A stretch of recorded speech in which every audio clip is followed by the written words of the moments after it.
您是否熟悉心流这个概念？或许您曾经听闻，却仍感陌生。今天工作时，我完全进入了心流状态。天哪，我多希望能再次体验那种心流感觉。近年来，心流这个词在我们的日常对话中越来越常见。那么究竟什么是心流？让我们一起探索这个既特别又迷人的体验吧。想要获取高维能量，记住这个词，心流。当人进入心流状态，高维能量便会涌入你的体内。心理学家米哈里教授对这种心理状态进行了描述。他认为，这是一种特殊的精神状态，个体会全神贯注并沉浸于当前活动，效率和能力显著提升，甚至可能让人忘记时间、饥饿，忽视所有身体信号。有时我们可能会说，天哪，我一个上午居然完成了这么多事情，时间竟然这么快就到中午了，我竟然如此专注且高效地完成了这个任务。如果您曾经有过这样的感慨，并且在说这些话时还带着一丝愉悦和自豪，那么恭喜您，您可能刚刚经历了一段心流的状态。历史上，人类所有伟大的作品并非创造而成，而是源自内心的流淌。所谓的内心的流淌，指的是那一刻我们内心突然涌入一股能量，此时心田犹如花朵般绽放，从紧闭到展开，随后这股能量开始自由地流淌。这正是心流的状态。在三维世界中，时间的局限显而易见，然而时间存在一个漏洞，那就是当下。唯有当下能摆脱时间的束缚，存在于时间的缝隙之外。只有在当下，我与世界生动地相连。在时间的裂缝中，有一股能量在我们内心深处悄然流淌。如果我们能够真正活在当下，就能摆脱时间的束缚。唯有在这种状态下，我与世界合而为一，超脱尘世，见证奇迹。这通常是修行者才能达到的境界。佛教强调空，认为空能生妙有；道教强调无，认为无中能生有。修行者所追求的便是这种空无的境界，这也是禅宗一直所强调的空性。当修行达到一定境界时，人可以随时将自己放空，此时人体就像一个超导体，电阻几乎为零。进入心流状态，高维能量便涌入体内。在这种状态下，人无需刻意创作，只需任由内在流淌，伟大的作品便自然诞生。仿佛有一股神秘的力量在推动着我们行动。这种工作状态也被称作如有神助。所有灵感迸发的瞬间，所有震撼人心的伟大作品，都是在摆脱对目标的执着后，在心流中自然孕育而生的。古希腊哲学家将这种状态称为狂喜，这是一种难以言喻的巅峰体验。那在感受到极大的充实。将心流的概念说得更加直白一些，它是一种当专注力达到极致时的最优体验。在进行某项活动时，如果你面临的挑战与你的技能水平相匹配，不会过于悬殊，你的注意力就会完全被这项活动所吸引，整个人全神贯注地投入其中，不再分心去处理其他无关的信息。以跳国标舞为例，即便对舞步再熟悉，指导老师仍会提出更高的要求、挑战，迫使你必须提升身体控制能力，以满足这些标准。当音乐响起，身体随着节奏摆动，所有的注意力完全集中在舞蹈上，感觉与舞蹈融为一体。因此，心流也可以被视为一种自成目标的体验。只有当我们不仅仅为了外在目标而努力，我们的生命才能提升到更高的层次。当现有的活动体验就能带来无尽的回报时，我们就无需将希望寄托在不可预知的未来。心理学家将人类分为自我和超我。历史上，所有伟大的发明并非由自我创造，而是由超我所创造。超我即是那个自由流淌的自我。正如毕加索所言，他的作品并非他亲手绘制，而是在创作过程中，有一股超越他的力量在支撑着他的创作。这种感觉就像耳边有一个声音在对你说话，你只需将其表达出来。这就是从高维下载的智慧。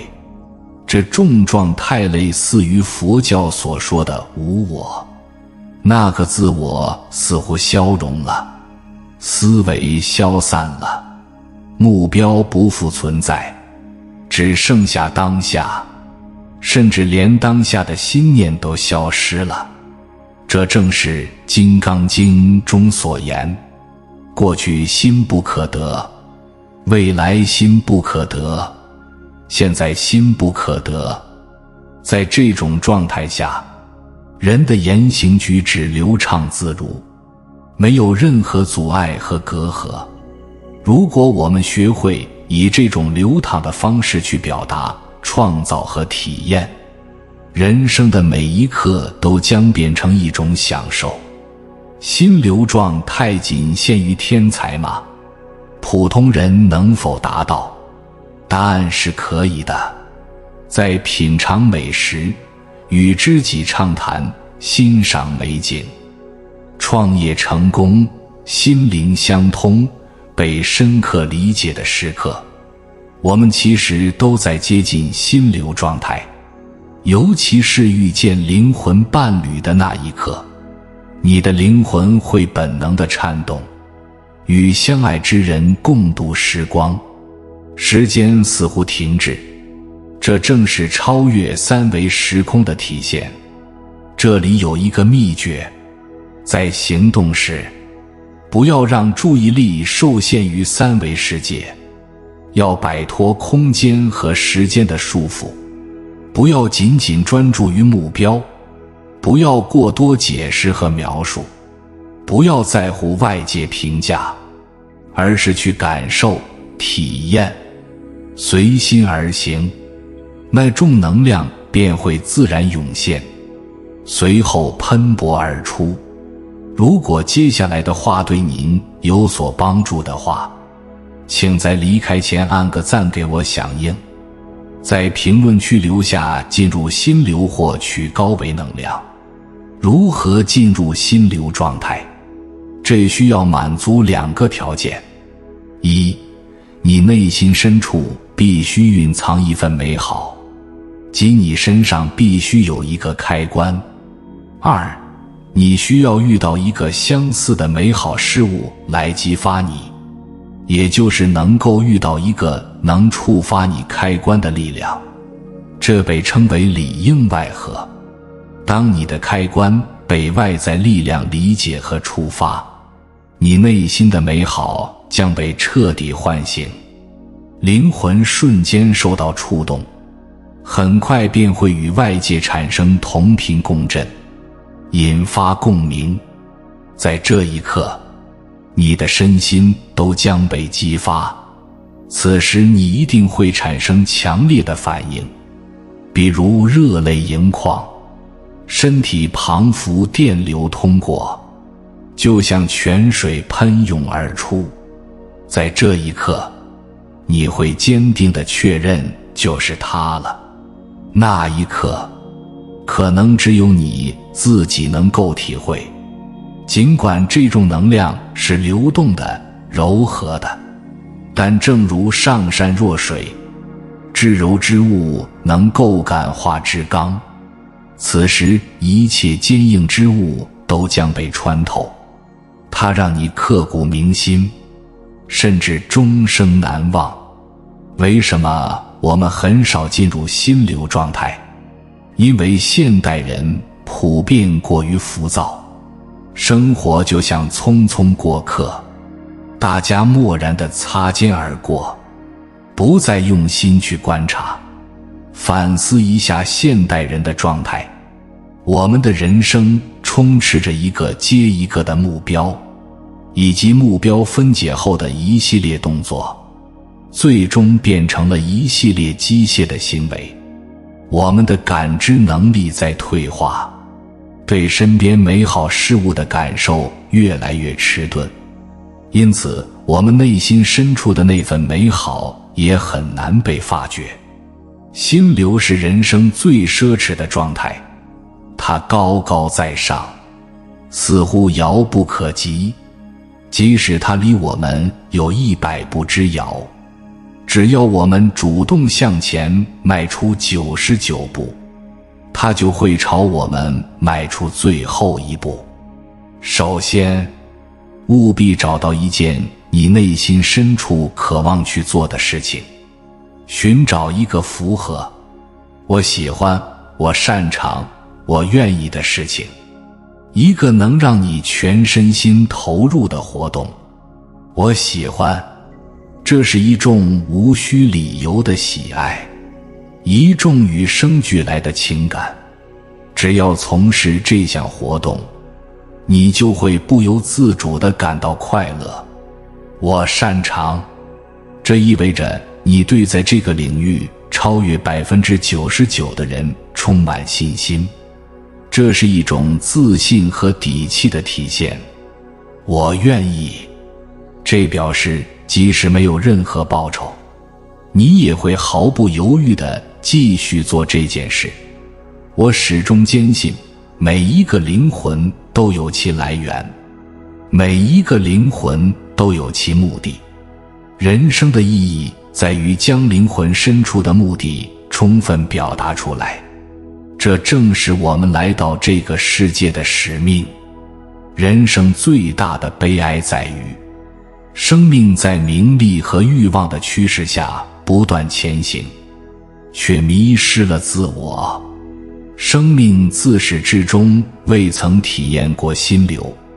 请相信，每个人都有属于自己的光芒，那个在你生命中反复出现的信号，那个引发你强烈身心反应的声音，那份让你热泪盈眶的细节，都在引导你接近心流状态。那就是生命重启的时刻。道家称之为的道，佛家称之为开悟。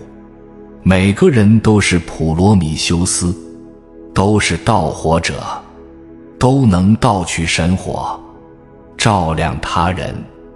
不一定是伟人或英雄，也不一定是企业家或艺术家，每个普通人都有这个能力。那么是否存在一种开关，能够广泛地打开每个人身上的那个开关？答案是有的，那就是爱。佛家称之为慈悲，儒家称之为仁义。过去1年中，我最深刻的心流体验，莫过于开始采用自由书写的方式进行写作。我的写作方式与米哈里博士提到的方法有许多相似之处，也有一些不足，值得从书中进一步学习。接下来，我整理了关于如何进入心流、如何自得其乐、如何迎接挑战的元素，形成了5个进入心流的步骤。我将检视自己在写作时的做法，并分享我的收获与感想。1、挑选具有挑战性的活动。太轻松的事情容易让我们分心，太困难的事又会让我们想要放弃。因此，想要创造心流经验，需要挑选一件自己喜欢的且又有一点困难的事情。这挑战需要高出自己原先能力的 10% 左右。在这样的难度下，需要专注投入，又不会因为太困难而觉得无力、挫折而中断。以写作而言，可以是针对一个主题的论述与讨论。首先，写作必须具备基本的语言能力，要能将脑中抽象的思绪付诸文字，从不同方向去说明一个主题，最后加入自己的判断跟意见。正如这篇文章的挑战，如何将心流与写作的经验整合，这2种主题的交互作用，是之前不曾想过的写法，但很有挑战性。就像刻意练习也不断强调的概念，练习的目标需要不断提高标准，挑战并延展自己能力的极限。2、把目标拆解成阶段性的任务。在选定的事情中，需要有个明确的目标或方向，例如找到10份参考资料，完成这份报告，或者回复这1周的邮件。心中如果比较清楚这一段时间中的目标，能够帮助我们更聚焦在手边的事情。因此，不妨在一开始的时候，先帮自己设定一个较为明确的阶段性任务吧。对于写作而言，明确的目标就是一篇文章的主题，阶段性的目标则是对于这个主题往外延伸去列出来的大纲。我最常用的方法是选择3到5个关键元素，在各阶段逐步埋入自己的想法。先把关键元素拆解出来的好处，就如同米哈里博士说的，每一步都距离目标更接近了，心情得以全然投入，朝完成这篇文章稳定迈进。由于每次完成的段落是比较短的篇幅，当你逐步写完每个元素之后，一篇完整的文章初稿也就顺应而生。3、具备一定程度的技能。起初，我对于自己写作的能力并不抱太大的信心，学生时期并没有特别的写作练习，进入科技业工作后，大多时候又以投影片报告的形式居多，所以我挑选的写作策略是在脑海中想象跟自己对话，试着用口语表达的内容把想到的话写下来，日后重读自己初期写的文章，感觉还是文绉绉的且不太好阅读。近期开始调整成与读者对话，试图改变内容的可读性。人遇到挑战需要技能时，会觉得比较快乐、强大、有创造力和满足感。面对持续写作这项挑战，以自己还算堪用的文笔，不断练习磨练自己的写作能力，倒也颇有乐趣。4. 平除外界干扰，专心投入。写作的过程中，我认为最大的敌人是分心。由于写作的当下，就是与自己的深层思绪在对话，一旦被外界干扰打断，需要花更多时间才能重新专注。当某项人物被完全中断的时候，得花超过20分钟才能完全回到之前的状态。以我为例，让我保持专注力的关键是读完《原子习惯》后成功戒掉沉迷社群网站的坏习惯。后来更进一步，在写作的过程中切断网路，让自己不至于随时被各种写作大神牵走了思绪。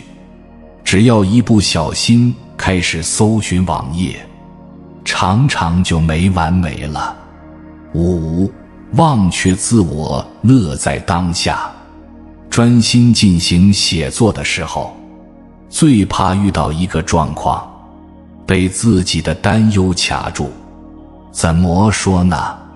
偶尔在抒发自己对书籍的感想时，会担忧到，这样的想法在未来会不会被读者喜欢？会不会被批评？会不会被反对？只要当脑袋浮出这种念头，思绪很容易就纠结成一团，滞足不前。米哈里博士指出，如果过于专注于自身，过分在意外界可能对自己造成的影响，将无法顺利进入心流体验。只有当不再刻意思考自我时，我们才有机会深化对自己的认识，放下自我意识，才能超越自我，突破自我设定的界限。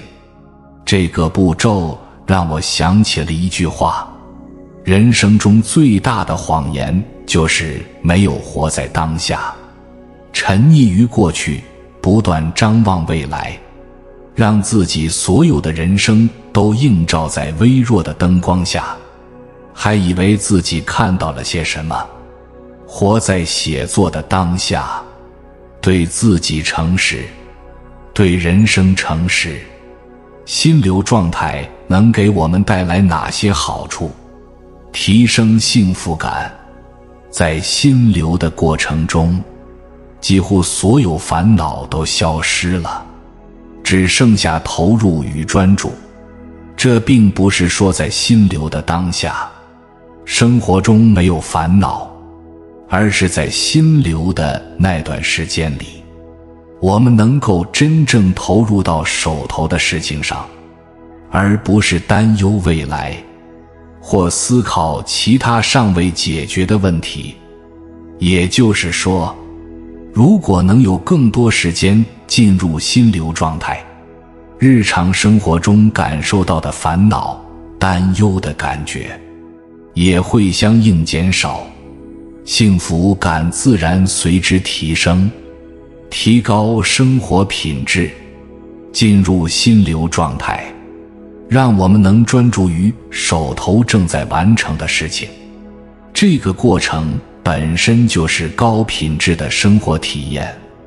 试想，如果手头正在做一件事情，心里却挂着其他时间上未完成的事情，甚至是还未到来的任务，这精神肯定是紧张、心浮气躁的。这种状态下的神经既敏感又容易被触发，往往让我们对人、对事都失去了耐心，甚至影响了食欲、睡眠等生理状态。因此，心流的状态能让我们更专注于当下，而非被尚未到来或已经无法回头的过去所束缚。这难道不是我们追求的生活吗？提升人际互动品质。在人际互动中，我们不知不觉地从对方的表情、态度、语气、谈话内容中思考并决定我们应该如何回应。这实际上需要大脑的高度运转，因此在社交或聚会中，我们常常会想何时可以结束，或在结束后感到疲惫不堪。在现代社会，即使是好友聚会，也容易各自忙于自己的手机，聚会后的空虚感油然而生。如果进入心流状态，我们能够放下在关系中的小心翼翼，担心说话不合时宜，怕冒犯，而能够与对方进行什么话都可以说，想法与感受可以自然且真诚地流动，不用担心是否冒犯到对方，或者担心自己会出糗的对话，真正享受这个对话过程。有句话说，关系的品质也就是生活的品质，因此心流也能大幅提升关系与生活品质。最后送给大家3句话。第1句，倾听你内心的声音，专注每一个当下。